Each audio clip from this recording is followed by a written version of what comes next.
We are getting closer and closer to episode 200 on the You Winning Life podcast. And today's guest is someone who takes the art of listening to an entirely new level. Imagine having the ability to uncover hidden truths, strengthen relationships, and drive powerful conversations, whether in business, negotiations, or everyday interactions. Michael Reddington is a certified forensic interviewer who has spent his career mastering the psychology of communication, interrogation, and leadership. His experiences ranging from conducting high stakes investigations to training executives and business leaders on how to unlock critical insights in every conversation. He's the real life version of your favorite true crime investigator, and he's here to share the strategies behind his groundbreaking book, The Disciplined Listening Method: How a Certified Forensic Interviewer Unlocks Hidden Value in Every Conversation. If you've ever wanted to sharpen your listening skills, improve the way you lead, or simply understand what's not being said in a conversation, this is for you. Michael, welcome to the show. Right. So, Michael, thank you for hanging out with us today. Thank you for having me. I really appreciate it. Of course. So I know that, the people that I get to hang out with here are highly motivated, highly excited, have achieved a ton in their lives. And the first thing I want to start off with is, what was it that was the motivating force that you knew this is exactly what I want to be spending my days and nights living and breathing, doing and sharing with the world? Well, I appreciate you asking. And there's probably stages to that. I don't know that there was one real moment. So I grew up believing that I was going to be a special education teacher and a baseball coach. And I was trending in that direction. I actually started my career that way. Then I had some friends talk me into trying the financial industry. And it only took me 2 years, 1 month, and 2 days to decide this is not what I'm going to do for the rest of my life. Went back to school to get a business degree, juggled part-time jobs. And as they say, yada, yada, yada, that's how I ended up in investigations. But I would say, and this is 100% true, I don't think I've ever told it this way before, that the first moment I was like, yes, this is for me. I had done several interrogations for the company that I worked for. Thankfully, it had been successful. So my district manager at the time sent me to this training course because he was going to hand over a bunch of other stuff to me. The training course happened to be perilously close to where a very good friend of mine lived. So I stayed at his house the night before and managed to get a couple hours of sleep after closing the bar. So I walk into this interrogation class morbidly hungover and was sitting in the front row because I was the last one there. For everyone that's ever, this is all true, for anyone that's ever been in like a seminar in a hotel conference room, I got stuck in the middle seat in the front row because I was the last one to walk in. There was the pitcher of water that's on the table for 3 people. I looked at the guy to my left and picked up the water and put it in front of me. Like, this is mine for the rest of the day. Nobody can say anything about it. But this is true. I was completely hungover, and about 2 hours into my first interrogation session, realized that my girlfriend at the time was cheating on me.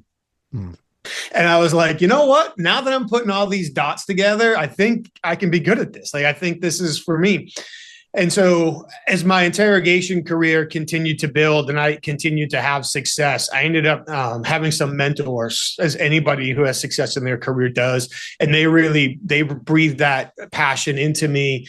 I'm trying to remember if it was one specific interrogation. It probably wasn't. There was probably a series. For me, what really fascinated me the most, and now I'm rambling, I know we don't have all day, was not getting people to say I did it, but it was, and you might be able to identify with this, it was understanding why human beings will share sensitive information under vulnerable circumstances in the face of consequences. Like, you've never told anybody else this before, but yet you're telling me. That's fascinating. And so that's what really lit my fire. And then once I got into teaching interrogation, it was literally the first class I taught. Like, I'm back in teaching, which is what I thought I would do, connecting with people.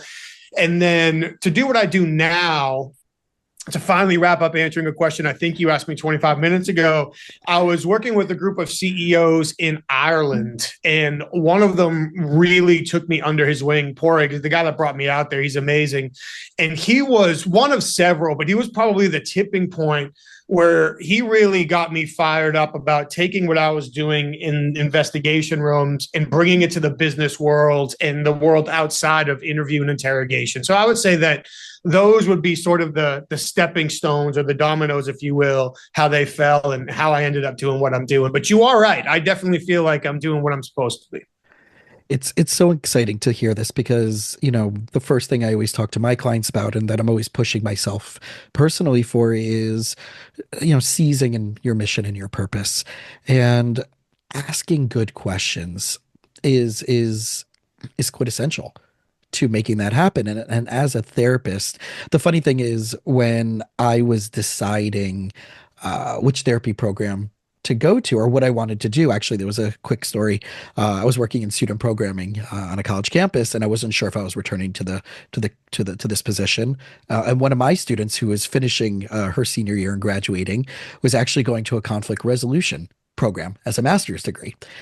And so, funny enough, not even knowing there was such a thing as conflict resolution, sat down and was like, "So, what are you doing next year?" I'm like, "I don't know. I always thought I should be going into therapy because my job doing student programming, 80% of my day is actually talking and not just the program side, but getting the relationships with the students and helping them with their lives." And it was that reverse engineer of what am I not looking for versus what I am looking for. And I remember going to a therapist a few years before that who asked me questions that no other therapist asked me. And I remember asking them, what was that training? What was that model? And they're like, oh, it's not psychology. It's from the world of marriage and family therapy. It's systemic. It's relational. And just like what I'm hearing you say, like to bring out something that the person in front of you wouldn't answer comes from asking the right questions. And in our pregame, you said to me, "Tell me which one doesn't suck. Tell me which possibility of what we could talk about doesn't suck." And I love that because that's my favorite thing to talk about with my clients is let's reverse engineer the process. So can you just unpackage that logic? Because people weren't here for our pregame conversation, but that's what you asked me. Like, tell me which one of these options doesn't suck. Talk to me about the mindset and a little bit about that, like, how people can use that to help them solve some things in their life with themselves and maybe even with others. Yeah, dude, another great question that I can't answer in an hour. But I love your what am I not looking for? Man, I love that so much. So there's lots, probably different places that this came from. I've got to give a lot of credit to how my dad, I mean, my mom and dad are still alive and together. But when I think about how like my dad taught my brother and I to think and problem solve and those things, it comes back there. But even in investigations. So oftentimes conducting investigations, my career, the types of investigations I did were mostly white collar corporate. I did a fair amount for law enforcement too, but they were mostly white collar corporate type. In the very early stages of my career, if I didn't really have the evidence, I wasn't getting the conversation.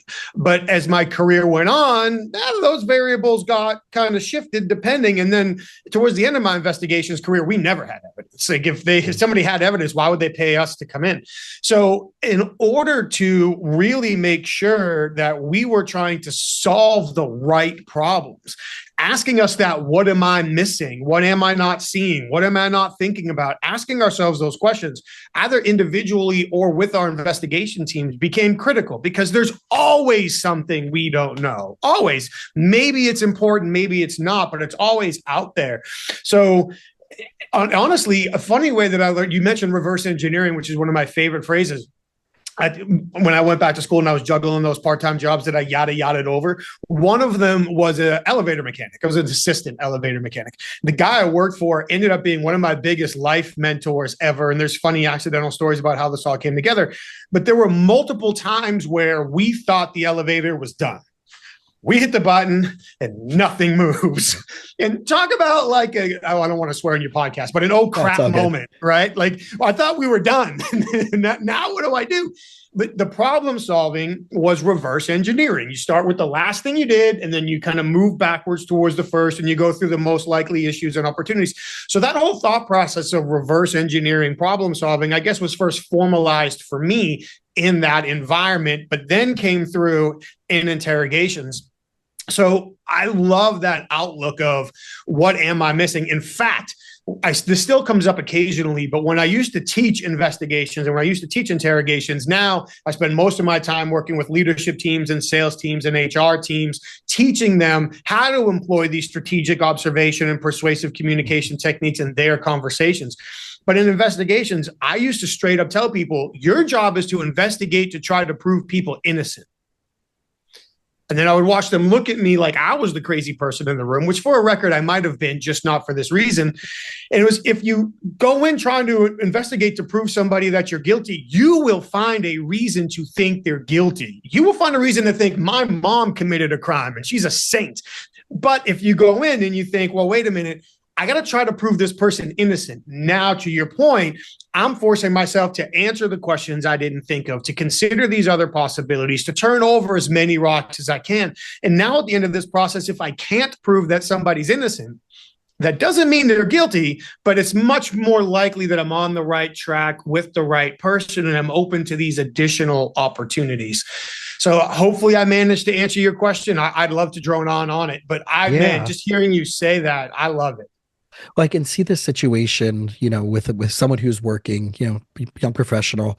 They've been work with their company maybe a year, 2, 3 years, 4 years, whatever it may be, and they're feeling like they're hitting the wall. They're feeling like they're not having impact. They're not having influence, and maybe there's even no mandate for them. Right here, take this and run, and you have complete Sure. carte blanche.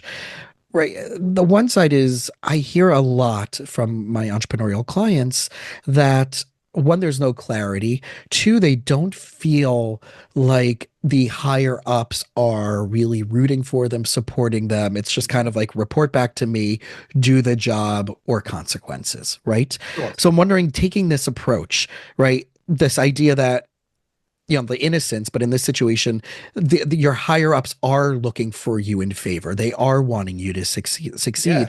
What can be some ways to approach that scenario? Because I'm thinking about like 2 or 3 people I'm working with right now that have literally said to me, I don't have a mandate. I don't know what they really want. If I ask them specific questions, I get vague responses back. Mhm. What do I do? All right. I love all of this. So, from an initial standpoint, I believe we're in alignment. Of course, your bosses are rooting for you or want you to do well. They wouldn't be paying for you to do the job if they wanted you to fail. And in fact, most of them probably want you to do a great job because that means less work for them. If we're being completely pragmatic about it, it makes them look better. It improves their bonus, their perception, all those other things. So, they might not be showing it the way that we would appreciate it or we expect it or that we want it, but they are almost certainly rooting for you, and they're almost certainly not rooting against you because they're not going to get on a plane, ask somebody else to fly it, and say, "I hope this dude hits a mountain." Like they are cheering you on. They're just likely not necessarily doing it in a way that we recognize or in a way that we would expect. And yes, ambiguity breeds stress. We all love clarity, myself included. Ambiguity breeds stress, and stress kills. Stress kills our motivation. It kills our problem solving ability, all of these things. So one of the things that can be very difficult for people to do, and if from a therapist perspective, I start crossing any lines or stepping on toes, do cut me off. But All good. to me, action defeats ambiguity because action creates its own clarity over time. So when I got recruited by Wicklander Zalowski, they are the #1 interview and interrogation and training and advising firm in the country and in a lot of ways around the world. And so they recruited me. I'm flying out for the interview. And to be honest, it was my dream job. I mean, you asked me about like, when did I know this is what I wanted to do? It was before they called me, but when they called me, like, damn sure that is what I want. And so my dad traveled when I was young, and I really, at this point in my life, hadn't been traveling, certainly not to the degree I do now. So I'd always heard that O'Hare Airport was a monster in Chicago. It is. My schedule is I fly out. I was living in Jersey at the time, so I got to fly from Newark to Chicago, get a rental car, drive to the suburbs in time for a lunch, and then after lunch, they're going to interview me. I don't want to be late. So I figured that I'm doing the right thing. I know guys that work there, but I don't know the guys I'll be interviewing with. Like, I don't know the owners of the company. So I called the CEO, who has become a great friend of mine over the years. I mean, I worked for them for a decade. But before any of that happened, I called Shane. I'm like, hey, I don't want to be late for the meeting. I know O'Hare's a monster. Chicago traffic's terrible. What's the best way that you recommend to get from O'Hare to lunch? His answer to me was, you're an investigator, figure it out. Mhm. Talk about like an oh shit moment, right? Like, I want this guy to hire me, but I don't know. And this is back in the day, like I'm looking at MapQuest too. Like Yeah. there is no GPS thing. We didn't have that yet. So to me, action creates clarity, because when I hang up the phone and say, okay, I've got to figure it out, now I've got my own marching orders. Now, how I do that is up to me. And a lot of times the lack of clarity works out in my favor, because I don't have to do it somebody else's way on somebody else's schedule. I have to get to their destination, potentially by an assigned time, but I get to choose my way to do it. And as long as I'm doing it, I imagine anybody that's listening and anybody that you're working with, they're not going to go out of their way to hurt the company or hurt their family. So it might not be exactly the way their boss wants to do it, but they're doing it with the best of intention. So take action. Action creates clarity. And then as you're taking that action, or let's even take a step back, you mentioned asking questions and getting vague answers. Two thoughts on that. One, when you're asking the questions, make it harder for somebody to give you a vague answer. How the question lands on their brain is going to impact how they answer it. So for me, questions like "tell me about" is in many contexts a suboptimal to awful question to ask. If you're in a good relationship and people are flowing, okay, fine. But if I ask somebody, "tell me about," there's no guidance, there's no start point, there's no stop point, there's no expectation. It gives them poetic license. The longer it takes somebody to answer, the more nervous they could become, the less they want to talk. We go on and on. But instead, if I was to say, "Ooh, so here's the closest thing to a silver bullet I've got." And I think this is especially true for people who are trying to influence up. The phrase is, "please correct me where I am wrong," not if. If I say, "Jason, please correct me if I'm wrong," I sound arrogant. I'm now Charlie Brown's teacher. You're not listening. But if you are somebody who is in the power seat and I say, "please correct me where I'm wrong," I'm likely asking you to do the one thing you'd really love to do. So now I have 100% of your attention, which means I'm winning. So now if I was to say, "Jason, please correct me where I'm wrong," my current understanding is this is the target we're looking to achieve. This is the date we need to achieve it by. And this is the most important part of the process. And then I just stop talking and I let them say, "you're right," and then add a little on, or I let them say, "nah, not quite," and educate me. Either way, I'm winning because I'm getting the information I need that either adds clarity or creates commitment. Now I can say, okay, so when I proceed in this direction, as long as I'm done by this date, we're good. Yeah, we're good. So that "please correct me where I'm wrong" is one of my close to a silver bullet go to get people to open up and give me what I need without having to ask. Another one, which might not be appropriate for this scenario, is the phrase "please walk me through." So instead of saying "tell me," "walk me through" insinuates that there's a beginning, an end, in chronological order, which causes people to answer that way and makes it easier for me to identify when something's missing or out of order. Instead of saying to somebody, "do you remember?" I'm going to say, "please take me back to." They still might say, "I don't remember," but now they got to earn it. I'm not making it easy for them. The other thing I want to do is I want to ask questions with specific numbers. 2 or 3 is typically fine. I don't want to confuse people. But if I was to say to somebody, what do I need to keep in mind, or what do I need to be aware of as I try to complete this project? "Oh, nothing. Just do what we told you and you'll be fine." Or, "I don't think there's really anything out there. You should be fine." But now if I rephrase the question and say, "thank you very much, Jason, I'm on this." As I get started and I'm thinking about the customer experience at the end, based on your experience, what are the 3 most likely customer obstacles I'm going to need to prepare for in the process? The odds of you getting a specific answer to that question are way higher. And maybe they don't give you 3, maybe they give you 1 or 2, but brother or sister, you're winning because now you've got the thing you need. I could keep going, but let me pause there before I accidentally run all over your show. But to me, No, those are different it's ways to so approach it. spot on. It's so spot on because I'm reflecting back to just the different models of marriage and family therapy, right? Very solution oriented, very strategic in its languaging. We have a lot of Milton Erickson hypnosis logic embedded in it, even though we're not necessarily doing hypnosis. We have a lot of his logic and languaging, right? Obviously, that also informed NLP and some other models out there that came subsequently. But I see such a strong, powerful relationship between these type of conversations and maybe in a forensic or negotiation type of situation, and what I'm doing in my world. And I love asking this question of, especially with couples. It's tell me what you're looking to solve, but don't tell me what you no longer want. In other words, people are so likely to come in and say, well, what's the goal? Why are you here? Well, we don't want to fight anymore. Okay, great. So what would be the opposite end of that? If you were no longer fighting, what would you be doing instead? Oh, well, we'd be yelling less. So it's still focused on that negative languaging versus me challenging them up front. I don't want you to use the phrasing and logic, right? That mindset of all the negative things. Well, we wouldn't be getting along. We wouldn't be communicating, right? All the we wouldn'ts.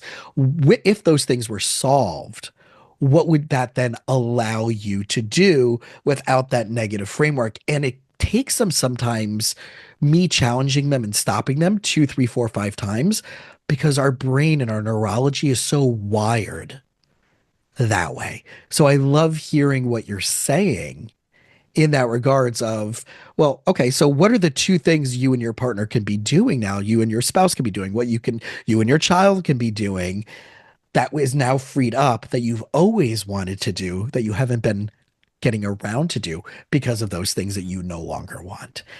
It's hard. And I'm wondering like what it is from your perspective that helps them start to put this into play or helps them to think about these things, because there's one thing to be like, okay, I'm going to put these tools into place, but then there's that shift in overall thinking, Mhm. overall worldview. Is there something from your perspective, and maybe this is something your book gets into and your trainings get into, but that allows us, instead of being like, okay, this is a tactic versus this is a mindset? Man, another great question. So the easy answer is yes, but to dive into it, especially when we're talking about like relationships, when people are like, well, that's a tactic and that's a technique. Well, everything we use is a tactic or a technique if we're being completely honest about it. So now what's the outcome we're looking to generate? Oh, a happier, healthier relationship. Well, then, as long as everybody is aware that we're on track to the same goal and we're being transparent about it, then using tactics or techniques actually is a great thing. It's not a bad thing. So, when it comes to shifting somebody's worldview or mindset, my experience, and I would love your feedback on this, has been more often than not, that's not a one question or a one conversation deal. It takes consistent communication, consistent opportunities over a period of time. One of the other things that we find often is it's really difficult. I hate to say impossible, but we got to be close to solve an emotional problem with a rational solution. And I feel like that's where a lot of people struggle. And we'll get back to personal in just a second, especially professionally. You get somebody who's, and these are shoes that I've been in, a younger professional working for somebody who's been in the industry a long time, has their experience, has their perspective, and they're resisting something that is just an obvious idea to other people on the team for great reasons. And we keep presenting this emotional person with these rational arguments. And then we get mad when the rational arguments don't win. Well, until we solve the emotional issue, the rational alternative doesn't stand a chance. Right. So that's kind of So one if layer of someone thought is, there. so if someone does have a fear, I mean, this is now getting into a little bit of the EQ conversation, right? When someone is that more rational personality style, right? They're Yeah. very logical, they're very didactic, they're very practical. There's facts, everything is ones and zeros, black and white. How does one challenge them from your perspective, if you were working with them, to be able to understand other realities, other perspectives, even if their logic and facts are accurate from their Yeah. perspective and even from the maybe like a third party, right? Mhm. And you have this other person who's a little bit more emotional. how do you get that hyper rational person to sit in emotions? Because for me, it's all about vulnerability. It's all about talking about diplomacy, and letting that person understand what diplomacy looks like. It's not always bull in the china shop. But what are some of the things that you've encountered and you've worked with those hyper rational, no Yes. nonsense, the break balls type of Yep. personalities to swing to Yep. the other side that, F your feelings, emotions are for the weak type of paradigm. Sounds like we met a couple of the same people. Yeah. Um, for me, it is, and it takes time. Usually, it's not easy. It's not a one shot, one kill situation, as we're talking about F feelings, one shot, one kill, whatever. But it is shifting people to an outcome focused mentality. So if you and I are in a conversation, I'm hyper rational, you're a little bit more emotional.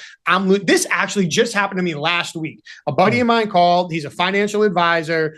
He received some emails from an over emotional client the night before. He's about to talk to them. So he calls me. He's like, hey, man, here's what I'm getting into. How do I get through to them? My answer was, you don't. Like, you're never going to get through to them. They are so, based on what you're telling me, they are so far off the deep end that any rational attempt to get through to them is going to push them further into the deep end. So now let's think about the outcomes that we really want. Correct me where I'm wrong, but the outcome that we really want is a happy, sustained customer who, yes, you help reach all of their financial goals. And as a result, they help you reach your financial goals because they're one of your clients. And we're going to reduce stress over time. He said, yes, that's what we want. I said, okay, good. So now what we're going to do is we're going to listen. He's like, well, I don't have patience for this. I'm like, no, but you probably have patience for the money that they pay you. So let's look at it different. If we can listen to them for 15 minutes without interrupting, and then say, often at this point in the process, what our clients typically expect of us is, and then give them the communication plan that you were going to give them anyway, but now work in a few things you just heard them say into the plan, this conversation will be over in 30 minutes. But if you try to preemptive strike, if you try to cut them off, if you interrupt, if you do any of these things, block out 2 hours for the call. So a lot of it is working to get, I'm backtracking here, I apologize. Often when we lose control in the moment, and I would love your thoughts on this as a therapist, when we lose control in the moment, we interrupt somebody, we cut somebody off, it's because the value of satisfying the emotion we're feeling at that moment surpasses the value of achieving the greater outcome. And if I can stay focused on the greater outcome, when that emotion flares, it's valid.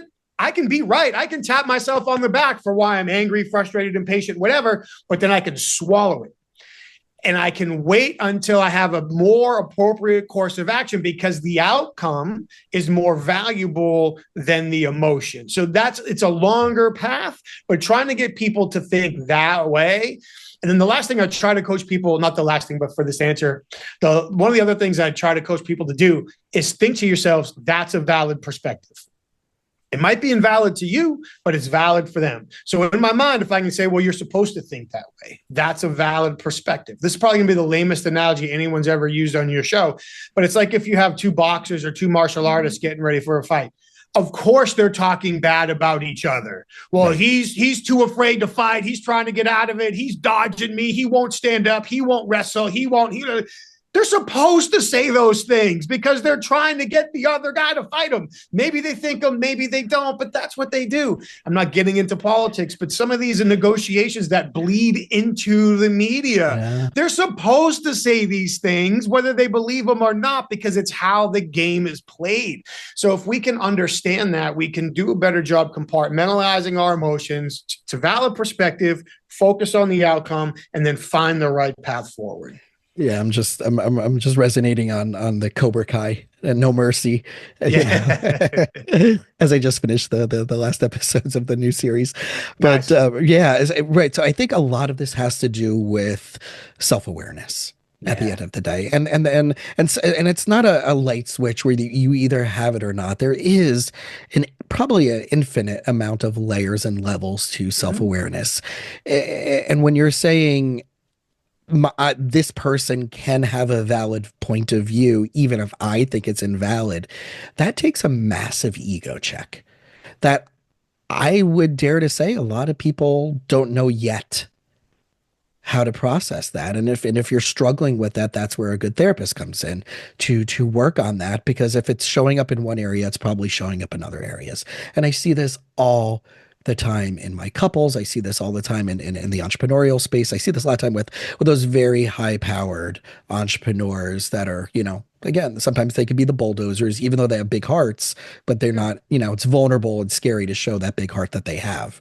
Mm-hmm. So I think, to partly say what my feedback would be on that is that whole Brene Brown, that vulnerability is a superpower. It's not potential kryptonite. Yeah. And if you can lean into, and I love this phrasing, and I said it a minute ago, and I don't know where I came up with it. It's communication. When we talk about the word communication, I would much rather use the word diplomacy as a substitute for communication, because we all communicate whether we realize it or not. Good, bad, indifferent, body language, verbal, nonverbal. So a lot of my clients will come in and say, we're having communication issues. Well, of course you are, because Yeah. we're not taking into consideration history, culture, gender, trauma, intergenerational themes, life stuff, right? All those intersecting things. I do believe it's, where can someone check their ego and say, where I end and where you start are, like you said, the word valid, but also what am I losing out on by not getting curious versus I need you to agree with me. Yeah. And then if you do need everybody to agree with you, what's that about? Mm-hmm. That's probably a better question for you to answer. I just think insecure, but that's a better question for you to answer in Yeah. depth. For me, I'm very fortunate that the team that I worked with, when we got called into investigations, multiple suspects, no evidence, everybody had already been interrogated, nobody had confessed. That was a couple of weeks or months before we ever get involved. So in order for us to build the bond necessary to encourage the commitment to tell the truth, we have to go in. Yeah, we got game plans and techniques, but it has to be ego in the back pocket. I have to connect with somebody else until, in so many words, they show me what they need to experience so I can give it to them in order to get what I want. So one of the things that we have to learn, and this is one of the core components of the disciplined listening method, is real successful communication is entirely dependent on your counterpart's experience. So I could sit here and say, what do I need to do to be a better listener, a better communicator, a better questioner, a better interviewer? I'm not a therapist, a better therapist, whatever it is. But it's really, in the context of this situation, what does this other person need to experience in order for them to commit to choosing to say or do what I need them to say or do? And if I can give them that experience, the odds of me getting the outcome I'm looking for skyrocket. But if I make this about, well, this is how I feel, and this is how I want to say, and this is what I think is right, and this is my perspective, I'm headed for disaster. Yeah. And Well, it's honey versus the stick anytime, yeah, right? And again, I do see this just, and I'm thinking about, like, just, some of my listeners who I know are dating, and they're trying this in relationships, and they want to get to know somebody, right? And again, it goes back to that fear of, like, I want to ask good questions, because obviously, if they're dating and they're dating for serious purposes, or not just dating to date, but they also don't want to come across as interrogative, but they also want to share what's important to them. And I find a lot of times they'll share what's important to them, but they'll come across, again, in that very, like, well, my way or the highway. This is what I want. Do you meet my qualifications? So I'm wondering, does this same approach apply there? And is there some nuances that the dater, or the person in relationships can take into consideration when communicating I this? think so, for sure. Now, again, in dating, there's a wide spectrum there, right? So depending on where I am in life and who this person is, are we just kind of getting to know each other? And over time, this might turn into something, or depending on the situation, is this something that really could be serious? And yeah, I don't want to be a stalker. I don't want to be crazy. All of those things that we've all had to navigate in our life, right? But when we talk about getting that information, I'm going to start. I know we want to focus on the positive, but I'm going to go to one negative first. Please be very careful asking questions with implied expected answers. If you ask somebody a question and there's an obvious right answer to that question, whether it's true or not, don't be upset if that's the answer you get, and you find out later it's not true. Because the way we asked the question, or when or how we asked the question, made it obvious that there's only one good answer to this. So I'm going to give it to you. So work hard to avoid those to keep us out of that trap. So would we call that a leading question versus an open, like I'm trained in open-ended questions, right? Versus a leading question. Yeah. And I think even I agree. But I think with those as a baseline, yeah. No, I totally agree. But I think the implied expected answers are like the cousin of the leading question. Like you could still ask somebody a leading question and they feel like they at least have some freedom for where to take the answer. I mean, there's obviously a direction you're trying to take them, but like with an implied expected answer, some of the obvious ones, and it is a leading question, but if you haven't done this, have you? Well, obviously you want me to say no. You'd be open to this? Would you be open to this? Like it's a yes or no question. It's not necessarily leading. Would you be open to this? But in the context of the situation, yes is good, no is bad. So I'm going to say yes. So I 100% agree. But I feel like those implied expected answer questions could even be worse than just your standard leading question. Even when we're asking the open questions, one of the things that I've learned and I do consistently, and I'll talk about my relationship with my wife as well and my son, is what we call it in the discipline listening method is illustrate before you investigate. And my side was using the word investigate in relation to relationships, right? But if I think of each question as its own little investigation, what I need to do is illustrate especially if it's a high impact question, if it's a sensitive question, the more sensitive, the more high impact, the more important this becomes. I want to take a second to illustrate my understanding of the situation, show a little situational awareness, I guess to say, before I ask the question.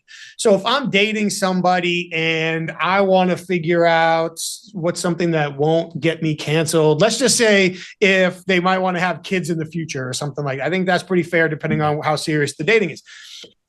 If I ask somebody, so what do you think about having kids? Or do you want to have kids? Or I can't wait to have at least 5 kids. Do you want to have kids? Like now there's only one good answer to these questions. And depending on where we are right now, are we happy? Are we fighting? Are we on vacation? Did we just get a hotel? Are we out to a fancy dinner? Are there people at the table? Like the situation could really influence how I answer the question. Right. Whether it's what I think or not. So think about when you ask the question, not just how you ask the question. But now if the question is, a lot of times when I think about my own situation, there's days where I can't wait to start a family. Then there's days where I probably should wait. There's days where maybe I don't want to at all. I do think that generally a big part of my life at some point in the future would be having kids. So understanding that things change in life and circumstances all the time, I'm just curious, what would be a scenario where you would really be excited about starting a family? So now I'm not asking you, do you want kids? First, I'm illustrating that honestly, I'm back and forth on it sometimes. Because no matter how bad somebody is dead set on having a family, I guarantee you they woke up at least one day and was like, I don't know that I want to do that. So it's not a lie. Or wanted to shove it back into the womb and be like, let's start that one over. Which doesn't happen. Yeah. Hypothetically speaking. Right. So now, because I've illustrated that I've kind of gone back and forth, I've shown my vulnerability. It's easier for you to be vulnerable. Now, instead of asking you, do you want kids? Do you not want kids? How many kids do you want? It's what would be a situation or however I asked the question the first time, what would be the situation or the circumstances that would make you want to have kids? Now it gives us a comfortable way to have the conversation where it's not about what I want. It's about the situation where I think that would be prudent, better. Yeah. Is it based on finances? Is it based on career? Is it based on where I live? Is it based on the size of the house? Is it based on the car I can afford? Is it based on how old I am or how long we've been together? All these things are fair. And now we have the opportunity to have a conversation as opposed to, do you want to have kids? I'm not sure. Well, if you're not sure if you want kids, I want to have kids. So why are we wasting our time? Well, because we have an open tab, and up until 5 seconds ago, we were really enjoying each other's company. So how we ask the question, we talk about a lot, focus on the issue, not the person, focus on the resolution, not the consequences. A funny example, and I'll shut up after this, is in my house. we only have one child. My son is young. And so for parents with multiple kids, you might not think I'm a real parent. We'll agree to disagree, but I get where you're coming from. So generally, when we get up in the morning, I'll get up first. If you can't see me, I'm bald, so I get ready a lot quicker than my wife. So I'll get up first. Then my wife will get up. We'll get my son up. And then I will start taking care of my son and our dog. And then Brooke and I kind of hand everything off back and forth until we're out of the house. But generally, it's up to me to wake up, get Gabe up and feed the dog and let the dog out and do all that stuff and get that going. When my wife, then this ended up, the funny story is I wrote this in the book before getting her permission. She found it in the book. Hilarity ensued. But she would come out of the bedroom and on her way through the living room and through the kitchen, often towards the laundry room where her clothes were, she would say, "Did you feed the dog?" Now, anytime we ask somebody the question, "Did you or didn't you?" that feels like an accusation, whether we mean it or not. Just like Or the a question, command. why? The question why feels like an accusation, even if we didn't mean it. So when she says, "Did you feed the dog?" my answer is, of course I fed the freaking dog. That's my job. I do it every day. Now, in fairness, there's certainly been days I forgot. Today might have actually been one now that I think about it, to be honest. But I tell her, yes, I fed the dog, but I feel, as silly as this example is, attacked. Right. Now, for context, she's going to the laundry room, which is where the dog food is. So she's not attacking me. What she's thinking is, Mike, I'm on the way to where the dog food is. Should I get some for Daisy while I'm there? But instead, the question comes out, "Did you feed the dog?" Right. So we laughed about it. And now the questions are, does the dog still need to be fed, or has Daisy had breakfast yet? So now you just change the subject of the sentence, and all of that negativity, feeling attacked, goes away. And we're not really going to fight over feeding the dog. But a lot of times, if we're in a relationship and we're trying to figure out, wait a minute, how did this fight start? Like, how did we get here? Often is because, to your point about asking questions, we asked a question in a way that felt obvious to us, but felt like an attack to them. Questions can be perceived as invitations or attacks. Sometimes it's the timing, and let's face it, there's not always the perfect time to ask a question or bring up a topic. So put that aside for a second. But sometimes it's the timing. Sometimes it's, who else is around? Where are we? These types of things. But often it's, how did I say it?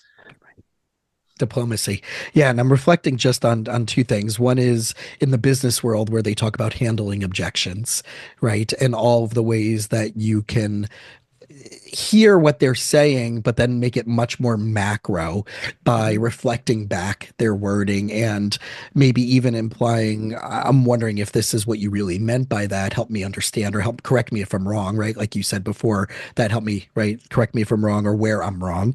And two would be this idea of in graduate school, one of our professors in our internship, or in on site, we had a student clinic, which was super cool.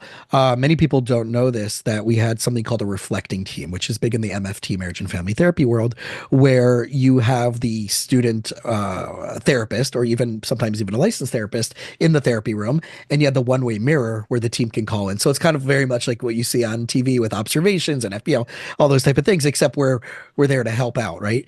And I remember Dr. Annalyn Schooley, shout out to you, talked about the five, never ask the why question, only ask who, what, when, where, and how. But never ask the why, because then there's a judgment, there's a right or wrong answer, right? We're not looking for the binary. Is this right? Is this wrong? We're looking for the context in which it made sense to that person. To me, you just hit the biggest word, context. You mentioned EQ earlier. Call it situational awareness, calling contextual awareness. You mentioned personal awareness earlier, self-awareness. But that situational awareness, contextual awareness is so key for probably for many reasons. But the top two are, one, if I want to understand why somebody said or did something, the context that they made that decision is extremely important, because they likely would have handled the situation differently under a different set of context. So what's the problem I'm trying to solve? I have a young son. Thankfully, the trouble or issues he gets into now are nothing, right? But I have to be aware that how I'm handling the situations we run into now are setting his mental expectations for how we're going to run into it when he's a teenager or older, and there are much bigger consequences attached. So it's all very important to understand the context he's making decisions in, help his little mind wrap around what drove him to make the decision, not just what he said was wrong or did was wrong, but understand what was going on when it happened so he can learn to identify and adjust for those factors moving forward. But then also for us, I fully believe that for the over 90% of the people I ever interrogated, they would have made a different choice if they were in a different situation. That doesn't absolve them of responsibility or accountability or consequences. They got to own all that. Had they been in a different situation, they would have made a different choice. And that's part of being human. So if I can understand that, now I can do a better job being empathetic and being aware and being diplomatic, as you mentioned, and doing these other things to create the resolutions and relationships that we need, as opposed to I'm right, you're wrong, I'm smart, you're dumb, I'm in charge, you're not. I would love your thoughts on this. And then again, I'll be quiet. I keep running on. But I feel like we were all operationally conditioned how to talk by adults when we were kids. Correct. Parents, teachers, coaches, church mentors, Boy Scouts, Girl Scouts. If you had a lot of fun, maybe a cop or two, but these were the people that taught us how to talk. So now that we're adults, unless we intentionally try to unlearn what we have learned, we end up talking to adults like kids. Yes. Which only makes things worse, but we don't realize it because it's how people talk to us our whole lives. But we have the opportunity to break that cycle if we focus and put the effort in. Man, I talk about the adult temper tantrum all the time. And when I see, whether we're talking about, not to get into politics, but when we're seeing, watching any hearings or any, even in campaigns, what you're witnessing is really just an adult temper tantrum, or as Willy Wonka and the Chocolate Factory very much called it, right? The Veruca Salt personality. I want the world and I want the world now type of personality, which if you look at Veruca Salt as that character, and then imagine that this is how so many adults are running around the world. That really is why, it is. I go back and forth between calling it the adult temper tantrum or the Veruca Salt syndrome, right? And just listening to that is, again, it goes back to that again, diplomacy, self-awareness, doing your work, figuring out what's triggering you, both verbally, non-verbally. What aren't you aware that you're picking up from somebody else that you're reacting to in those regards? That does take a lot of that inner work, which is why I love on one side this didactic. And I'm not minimizing it by using the word didactic, but in fact, putting it up on the pedestal, that we do need these training and these skills that you've leveraged and you've learned in your life. But in order to be truly, truly, truly, truly effective, you also have to have that personal growth and insight where you can't be really amazing in your business world and have the shit show at home and think that your life is okay. Or you're doing some good things at home, but then you're walking into work because you're pleasing and appeasing, because your nervous system is in fight or flight and think you're going to be successful at work. It's not going to work out for you. So I think that whole person, that whole balance needs to be applied to this. Otherwise, you're going to have those psychological leaks. Like I'm sure you pick up and you see, or I love that show Lie to Me that used to be on TV back in the day. And if you haven't watched that show yet, anybody, people out there listening, it's, an old Fox or FX show. It was just so freaking amazing in that regards. But I do see how many different variations of that adult temper tantrum are still happening when someone doesn't get their way, whether it's just that, Gottman talks about in the Four Horsemen of Apocalypse, right? Criticism, contempt, defensiveness, and stonewalling. And the contempt is many times nonverbal. Oh, yeah. Which, man, now you're going to send me on another track, but you talk about lie to me and facial expressions and micro expressions and conversations for whole other days. But the micro expression of contempt is the only asymmetric. It's the only one that happens on one side of the face. And typically it almost looks like a smirk, like one side of the lip kind of curls up to the side. And that leaks out. Someone feels like they've got that moral superiority in the moment or whatever it is. I love your phrase, adult temper tantrum. And often when we deal with it with adults, we forget to deal with it like we always did with kids. Often with the kid, you let them gas themselves out and you deal with it after. With an adult, we just attack it right in the middle. Well, stick to the same strategy that worked. Yeah. Let them gas themselves out. And for me, I'm waiting until I get the like, I want that last piece of oxygen out of that self-resignation to it. Yeah. And I see that in couples, right? Yeah. And I see this in couples. And if you're listening to this and you're having this issue in relationships, never respond to that. Like what Michael was just saying is the ultimate key. Don't do everything in your willpower to not be triggered. It has nothing to do with you. If you haven't read the book, The Four Agreements, go read The Four Agreements. Make that one of your, I think every single family should own that book. It's the best. Sometimes it's on sale for $9.99 on Amazon, right? Every home should have The Four Agreements.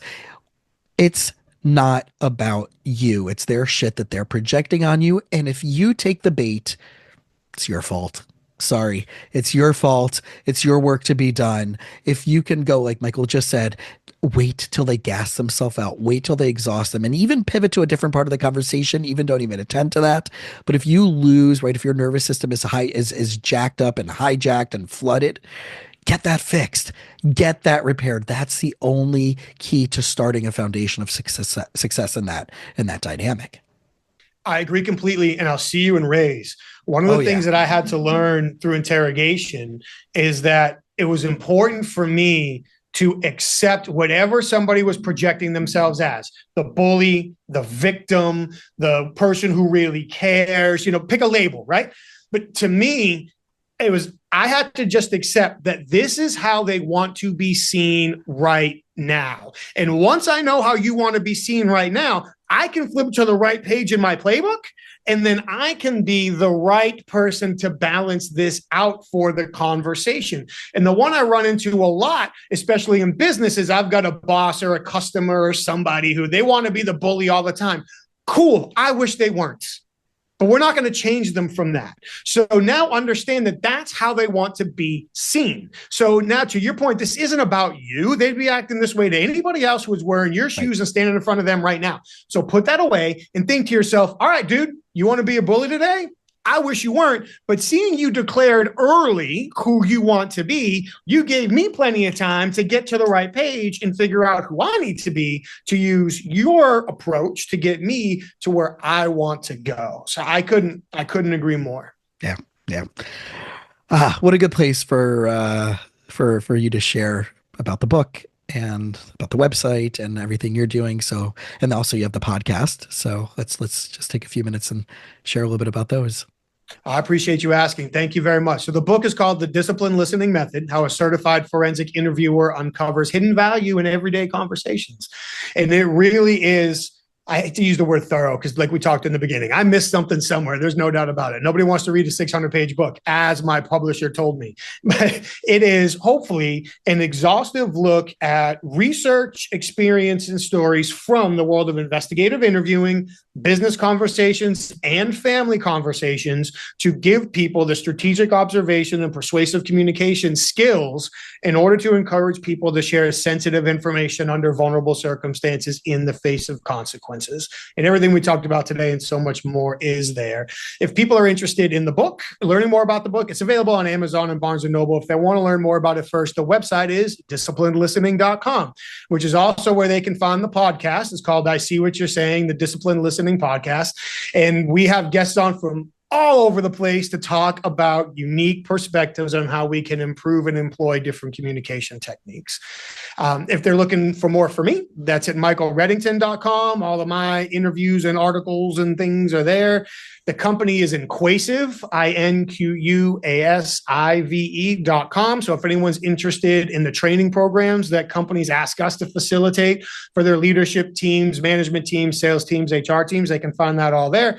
I'm not the biggest social media guy, to put it mildly, but if anybody's interested, Michael Reddington CFI on LinkedIn would be the place to really connect on social media. I'd be very happy to. Make sure you mention that you heard me here. I'll accept it. I'll follow up with a note. Happy to continue the conversation. Awesome. And then last question that I now am starting to ask people is there a book that you believe, obviously, in addition to your book, that is a must read? And it doesn't necessarily have to do with the field that you're in, but something that you've just loved and you're like, man, like, like I said, the Four Agreements is something I think for, $9 to $11, everybody should have in their home. Is there a book like that that you feel that everybody should have in their home? And is there an album that you think everybody should be have listened to from any point in your life that you're like, man, just want to That open? one's a little bit more dangerous to answer, but the book one, yeah. So I'll answer both. For books, absolutely. So if people haven't read George Kohlreiser, Kohlreiser, I might have that I and the E reverse. Sorry, George. He's written two amazing books. The one that I recommend starting with is called Care to Dare. It is the best book on leadership and interpersonal communication I've ever read in my entire life. It's based on attachment theory and many other things. He teaches at IMD in Lausanne, Switzerland. He is amazing. I can't recommend that book enough at all. So that would be one. I also highly recommend reading anything Robert Cialdini has ever written, Cialdini. He's the godfather of persuasion. I would start with one of two books, either Influence or Persuasion. Influence was really his first, and Persuasion is probably his latest. But I would start with either one of those two. I've been very fortunate to build a relationship with Robin Dreek, who's a former FBI spy recruiter, spy catcher. He's awesome. He's got several books. I would recommend starting with The Code of Trust. I've also been very fortunate to build a relationship with Kwame Christian, who's host of the Negotiate Anything podcast. He's amazing. He's written a couple of books that are great, but the one I'm going to promote here, he wrote a book called How to Have Difficult Conversations About Race. Oh, The book should really be called How to Have Difficult Conversations About Anything. And he and I have had this conversation on air, so I'm not insulting his work, I promise. Yes, it's an awesome book about how to have difficult conversations about race. But if you took the word race out and put any other topic there, the same process applies. So I highly recommend that book. I'm actually looking over my camera here at my bookshelf. I'm a nerd, so I could go on and on. For people who are looking to get the most out of their lives and their potential, Aaron Salko wrote a great book called The Ninth Stratum, which is the science behind and strategies for achieving our full potential in our personal and business lives. So you got to pick that one up. Dude, I could go an hour probably just recommending books. But I think if you start with those, you're in great shape. It's funny that I'm now like reflecting back on like, I'm getting close to episode 200. I'm like, why haven't I done that question more often, including the second one, which you said could be a little bit dangerous. Yeah. But throw an album at us. So you're asking like a Music, punk rock kid, a heavy metal kid, man. a hardcore kid, the album question. Man, which ones would I say? There's a lot. So I don't know. I think I have almost 90 gigs of music on my iPad, it's not an iPod anymore, right? I guess it's on my phone now, iTunes. But albums that I would say, I'll go artist instead of albums. Okay. But I would go Social Distortion for sure is one. I'm trying to go ones that would be like more down the middle for people to try, not like but I would go Social Distortion for sure. If people are into, why don't I do this? So maybe if you're into country music, here's some people you may never heard of, but you should be listening to: Jesse Dayton, Dale Watson, trying to think of some of the Whitey Morgan, Jackson Taylor. Again, there's more, but check those out. If you're into, well, like I said, I'm a punk rock guy, and I couldn't really tell you any of the new punk rock bands. I'll throw one at you, Face to Face. Yes. Oh, you want to start talking Fat Records? We could start getting into Pennywise and Lagwagon. Yeah, saw them all Warped Tour in the 90s. Some old Bad Religion. Yep, the Vandals. In the mid 90s, dude. I'm ready to go. I have my Warped Tour press pass from 1996 or 97 Warped Tour still. Nice. That I got the VIP pass that I somehow got hooked up with a crazy story. But but I just, it's just That was, it was Not so now, good. not now, but I want to Right, hear yeah, but yeah, it. 311 I think headlined that thing, but that was the first time I heard Lagwagon and some other bands. But yeah, I'm just laughing because like I should have asked these questions more often, and Yeah. to open up people. It's funny. Just and we'll wrap up with this. I put on randomly somehow Beck came to my mind, right, and everybody knows right the I'm a Loser Baby song from the 90s.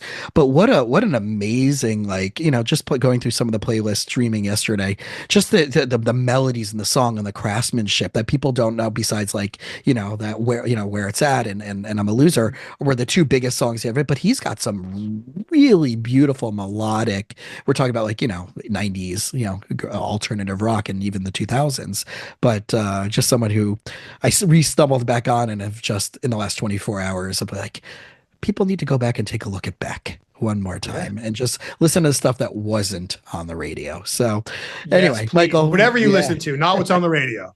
exactly, exactly. So Michael, thank you so much, guys. If anybody listening out there, right, obviously you can reach out to Michael on LinkedIn if you have any questions or what to lean into. You want more book recommendations, want some more questions about the stuff that he's doing in training, please give him a shout out. Like any other episode, please leave us a review on Apple iTunes. That's really the best way to give us a review. Even if you didn't hear us on Apple iTunes, just kind of see if you can do that for us, and that'll help this get out. And if there's anybody that can benefit from listening to this episode, please do so and share it. And again, Michael, congratulations on everything you're achieving on the book and the success you've had and just being an awesome dude who now I know even more so is awesome based on our shared love for music. We clean up pretty well. We do. We do. even though Thankfully. even though I had even though I've been to too many Real Big Fish concerts over my life, so not Got rid of enough. all those Jenko jeans a couple of decades ago. Never had the Janko, but I did have the skids back in the day in the Nice. early 90s. Very So nice. yeah, if we're gonna date ourselves here. So all right, everybody, thank you again, and we're looking forward to seeing you. Bye. Thank you.